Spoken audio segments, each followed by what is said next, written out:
உயர்நீதிமன்றம் ஆணையிட்டுள்ள நிலையில் பட்டதாரி ஆசிரியர் தேர்வை ஒத்திவைக்க வேண்டும் என அன்புமணி ராமதாஸ் வலியுறுத்தியுள்ளார். பாமக தலைவர் அன்புமணி ராமதாஸ் வெளியிட்டுள்ள எக்ஸ் தளப்பதிவில், முதுநிலை பட்டதாரி ஆசிரியர் பணிக்கான போட்டித் தேர்வை ஒத்திவைக்க வேண்டும் என்று தேர்வர்கள் தரப்பில் இருந்து கோரிக்கைகள் விடுக்கப்பட்டிருந்த நிலையில் அவற்றையெல்லாம் புறந்தள்ளிவிட்டு திட்டமிட்டு அக்டோபர் 12ஆம் நாள் எழுத்துத் தேர்வு நடத்தப்படும் என்று தமிழ்நாடு ஆசிரியர் தேர்வு வாரியம் அறிவித்திருப்பதாக தெரிவித்துள்ளார். தேர்வர்களின் கோரிக்கையில் உள்ள நியாயத்தை உணராமல் தேர்வு வாரியம் பிடிவாதம் பிடிப்பது கண்டிக்கத்தக்கது என்றும் அவர் கூறியுள்ளார். முதுநிலை பட்டதாரி ஆசிரியர் தேர்வை ஒத்திவைக்க வேண்டும் என்ற தேர்வர்களின் கோரிக்கை மிகவும் நியாயமானது.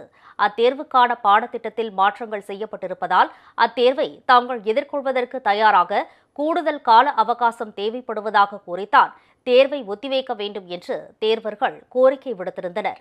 இதுகுறித்த வழக்கை விசாரித்த உயர்நீதிமன்றம் அக்டோபர் 12ஆம் தேதி நடைபெறவுள்ள போட்டித் தேர்வை ஒத்திவைப்பது குறித்து தமிழ்நாடு ஆசிரியர் தேர்வு வாரியம் பரிசீலிக்க வேண்டும் என்று ஆணையிட்டது. ஆனால் எதையும் மதிக்காத தேர்வு வாரியம் திட்டமிட்டபடி தேர்வு நடைபெறும் என்று அறிவித்துள்ளது.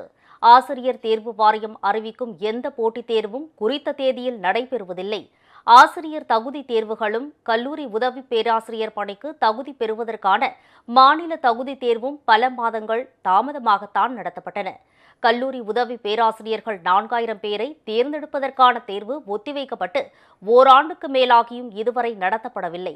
அவ்வாறு இருக்கும்போது முதுநிலை பட்டதாரி ஆசிரியர் பணிக்கான தேர்வை சில வாரங்கள் ஒத்திவைப்பதால் எந்த பாதிப்பும் ஏற்பட்டு விடாது.